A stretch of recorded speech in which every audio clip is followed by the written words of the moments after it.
नमस्कार दोस्तों, मैं लेकर आया हूँ एक नई कहानी। सुबह की कहानी हमारी विरासत। महेश के घर आते ही बेटे ने बताया कि वर्मा अंकल आटका गाड़ी ले आए हैं। पत्नी ने चाय का कप पकड़ाया और बोली, पूरे 13 लाख की गाड़ी खरीदी है, वो भी कैश में। महेश हाँ हूँ करता रहा। आखिर में पत्नी का धैर्य जवाब दे गया, हम लोग भी अपनी एक गाड़ी ले लेते हैं। तुम मोटरसाइकिल से दफ्तर जाते हो, क्या अच्छा लगता है? सभी लोग गाड़ी से आए और तुम बाइक चलाते हो वहां पहुंचो, कितना खराब लगता है। तुम्हें ना लगे पर मुझे तो लगता है। देखो, घर की किस्त और बाल बच्चों की पढ़ाई के बाद इतना नहीं बचता कि गाड़ी ले। फिर आगे भी बहुत सारे खर्च हैं। महेश धीरे से बोला, बाकी लोग भी तो कमाते हैं, सभी अपना शौक पूरा करते हैं। तुमसे कम तनख्वाह पाने वाले लोग स्कॉर्पियो से चलते हैं, तुम जाने कहाँ पैसे फेंक कर आते हो। पत्नी तमतमाई, अरे भाई, सारा पैसा तो तुम्हारे हाथ में ही देता हूँ, अब तुम जानो कहाँ खर्च होता है। महेश ने कहा, मैं कुछ नहीं जानती, तुम गांव की जमीन बेच दो, यही तो समय है जब घूम घाम लें, हम जिंदगी जी लें। मरने के बाद क्या जमीन साथ में लेकर जाओगे? क्या करोगे उसका? मैं कह रही हूँ, कल ही गांव जाकर सौदा तय करके आओ। बस, पत्नी ने निर्णय सुना दिया। अच्छा ठीक है, पर तुम भी साथ चलोगी? महेश बोला। पत्नी खुशी खुशी मान गई। शाम को सारे मोहल्ले में खबर फैल गई कि सरला जल्दी गाड़ी लेने वाली है। दूसरे दिन महेश और सरला खेत पहुंच गए। गांव में भाई का परिवार रहता था। चाचा को आते देख बच्चे दौड़ पड़े। बच्चों ने उन्हें खेत पर ही रुकने को बोला। चाचा, माँ आ रही है। तब तक महेश की भाभी लोटे में पानी लेकर वहां आई और दोनों का जूड़ उतारने के बाद बोली, लल्ला अब घर चलो।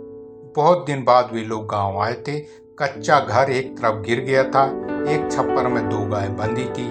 बच्चों ने आसपास फुलवारी बना रखी थी, थोड़ी सब्जी भी लगा रखी थी। सरला को उस जगह की सुगंध ने मोह लिया।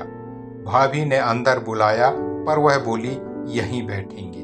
वहीं रखी खटिया पर बैठ गई। महेश के भाई कथा कहते थे। एक बालक भागकर उन्हें बुलाने गया। उस समय राम और भरत का संवाद सुना रहे थे। बालक ने कान में कुछ कहा। उनकी आंखें से झरझर आंसू गिरने लगे। कंठ अवरुद्ध हो गया। जजमान जनों से क्षमा मांगते बोले, आज भरत वन से आया है, राम की नगरी। गाइस, आप लोग चैनल सब्सक्राइब नहीं किए हैं तो प्लीज सब्सक्राइब कर लें। चलिए आगे की कहानी। श्रोतागण समझ नहीं सके कि महाराज आज यह उल्टी गंगा क्यों बहा रहे हैं। नरेश पंडित अपना झोला उठाए, नारायण को विश्राम दिया, घर को चल दिया। महेश ने जैसे ही भैया को देखा दौड़ पड़ा। पंडित जी के हाथ से झोला छूट गया। भाई को अखबार में भर लिए। दोनों भाइयों को इस तरह लिपट कर रोते देखना सरला के लिए अनोखा था। उसकी भी आंखें नम हो गईं। भाव के बादल किसी भी सूखी धरती को हरा भरा कर देते। वह उठी और जेठ के पैर छुए। पंडित जी ने आशीर्वाद दिया, सदा खुश रहो, सौभाग्यवती रहो। इन वात्सल शब्दों को सुनकर वह अंतः मन तक भर गई। 2 पैक कमरों में रहने की अभ्यस्त आंखें सामने की हरियाली और स्वच्छ निर्मल हवा से सिर हिलाते नीम, आम और पीपल को देखकर सम्मोहित से हो रही थी। लेकिन आर्टिका का चित्र बार बार उस सम्मोहन को तोड़ रहा था। वह खेत को देखती, उसकी कीमत का अनुमान लगाने बैठ जाती।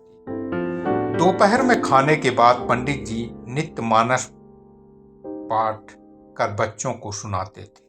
आज घर के सदस्यों में 2 सदस्य और बढ़ गए थे। अयोध्या कांड चल रहा था। मंत्रा केकई को समझा रही थी, भरत को राज्य कैसे मिल सकता है। पाठ के दौरान सरला असहज हो जाती, जैसे किसी ने उसकी चोरी पकड़ ली। पाठ खत्म हुआ। पोथी रखकर पंडित जी गांव देहात की सामाजिक बातें सुनाने लगे। सरला को इसमें बड़ा रस आने लगा। उसने पूछा कि क्या सभी खेतों में फसल उगाई जाती है? पंडित जी ने सिर हिलाते हुए कहा, एक हिस्सा परती पड़ा है। सरला को लगा अब बात बन गई। उसने कहा, क्यों ना उसे बेचकर हम कच्चे घर को पक्का कर लेते हैं। पंडित जी थोड़ा असमंजस में पड़ गए। फिर बोले, बहू, यह दूसरी गाय देख रही हो, दूध नहीं देती, पर हम इसकी सेवा कर रहे हैं। इसे कसाई को नहीं दे सकते। तुम्हें पता है, इस परती खेत में हमारे पुरखों का जांगर लगा है। यह हमारी विरासत है। विरासत को कभी बेचा थोड़ी जाता है। विरासत को संभालते हुए हम लोगों की कितनी पीढ़ियां खप गईं। कितने बलिदानों के बाद आज भी हमने अपनी महिमाता को बचा कर रखा है।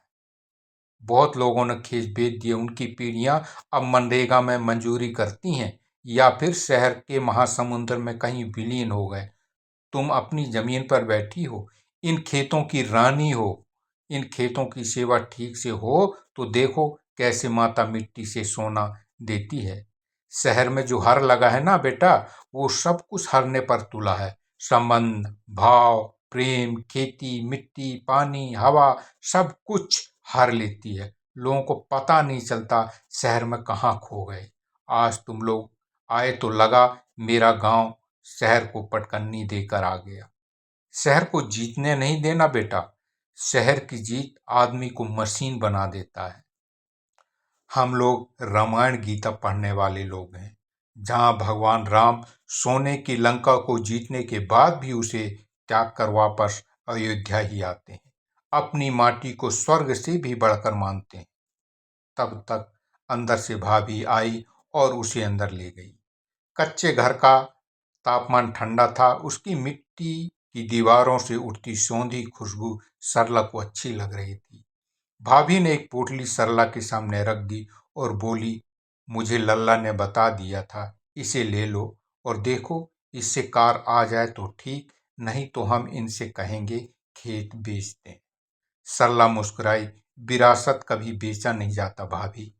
मैं बड़ों की संगति से दूर रही ना, इसलिए मैं विरासत को कभी समझ नहीं पाई। अभी यही इसी खेत से सोना उगाएंगे और फिर गाड़ी खरीद कर आप दोनों को तीरथ पर ले जाएंगे। कहते हुए सरला रो पड़ी। क्षमा करना भाभी। दोनों बहनें रो लगी। बरसों पर की कालिक धुल गई। अगले दिन जब महेश और सरला जाने को हुए तो उसने अपने पति से कहा, सुनो, मैंने कुछ पैसे गाड़ी के डाउन पेमेंट के लिए जमा किए थे, उससे परती पड़े खेतों पर अच्छे से खेती करवाइए। अगली बार उसी फसल से हम एक छोटी सी कार लेंगे और भैया भाभी के साथ हरिद्वार चलेंगे।